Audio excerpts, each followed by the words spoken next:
Hi there guys, in this video I will show you how to delete story highlights on Instagram. Firstly, when you open up the application, you need to get up into your profile section on your account, and right after that section, you need to tap on some of these setups on your highlights. For example, this one. Just click on it and then go click on the more section, and you're gonna find out all these different options, in which if you go remove from highlight, now if you go remove photo, and if you get back, as you can see, we have deleted these story highlights on your Instagram.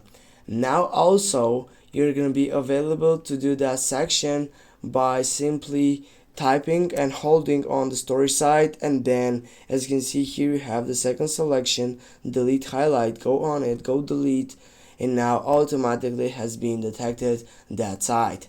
Thanks for watching guys. Don't forget to hit that like and share the video. See you soon and have a nice day.